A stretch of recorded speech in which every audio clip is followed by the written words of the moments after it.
Hi everybody, this is Bentley the Compost Guy Christie here, and as you can see I'm here to talk to you about something I refer to as homemade manure. Well, I'm sure the first question right off the bat is what the heck is homemade manure? Essentially, this is a food habitat material that is made to mimic nature's finest redworm growth medium, which is of course manure. So how did this all begin? Well, as you might imagine, it began with a big old pile of crap, essentially. More specifically, aged horse manure mixed with bedding.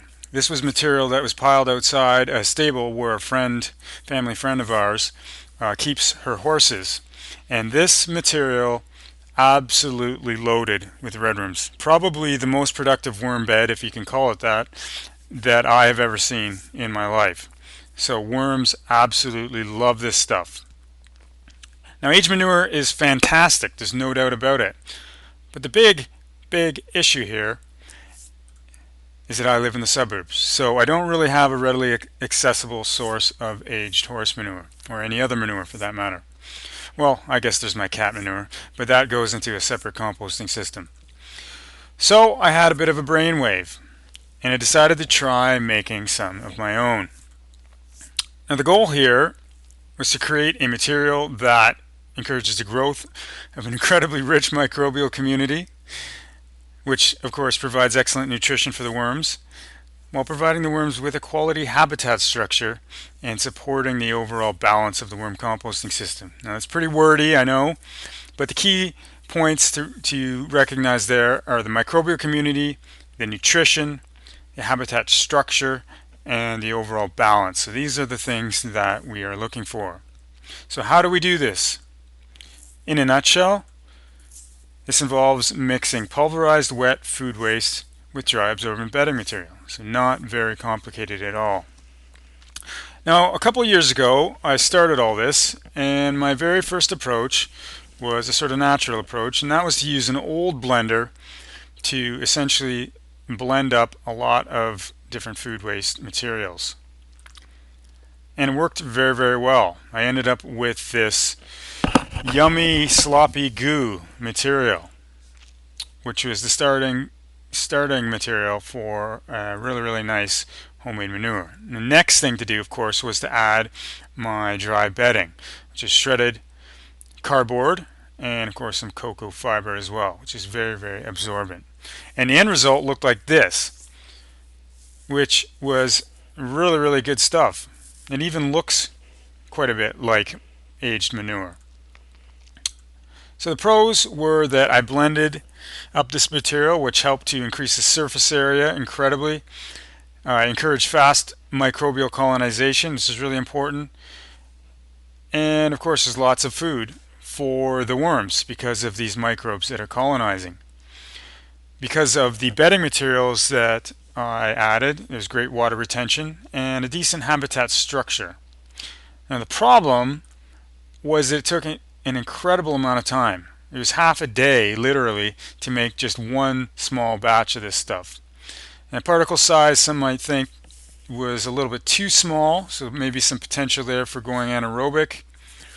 The cocoa fiber is rather expensive, so if at all possible, you might want to avoid using that.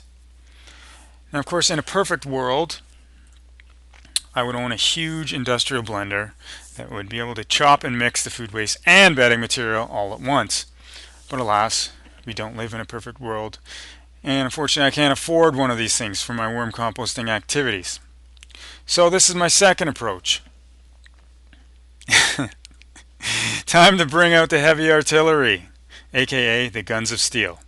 Now of course I'm just joking around, but the second approach did involve a bit more arm power.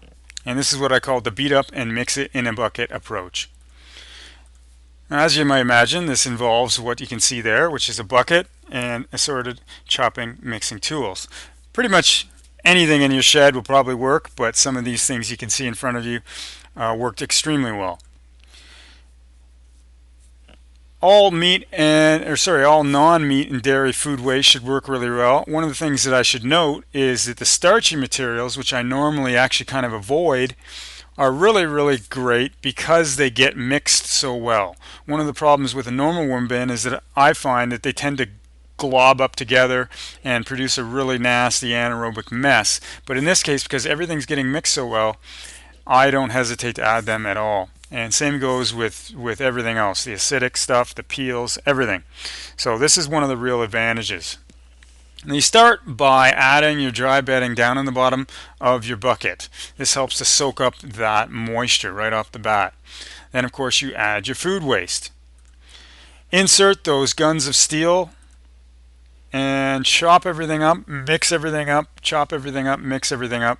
And in short order, you are going to end up with this fantastic stuff you can see in the bucket there. Now, I guess the big question is, what do the worms think? Well, I'm happy to report that they absolutely love it. Now, if you've been following my worm in overfeeding challenge videos, you will see some of the densities that have been occurring in that system. I have a feeling they're going to increase over time because I've just sort of started adding this stuff to that system. So it is fantastic material. And the pros of this second approach are it's very, very fast and effective, much faster than the blending approach. It's an excellent way to make an all-in-one worm bin material. So rather than mixing up bedding and food waste when you're starting up a bin, why not just make a bunch of this stuff and add it right off the bat? And of course, it's great exercise and stress relief. Beating up your food waste is always a fun thing to do. And that chunkier consistency this time around definitely helps to improve the airflow. Now, I guess there are a few cons. There's still some prep work required, so that cardboard shredding is going to be that's going to be time consuming as well. The particle size may be a little bit too chunky in some cases. I guess it all depends on how much you shred it up. And it's still pretty labor intensive when you think about it, especially if you're going to be doing a lot at once. Here are some things to keep in mind. Aging, freezing, cooking materials is a great way to get them ready for making this stuff. I usually keep them in a scrap holder. I let them age for a few days, throw them in a deep freeze for a few days, and then I thaw them out.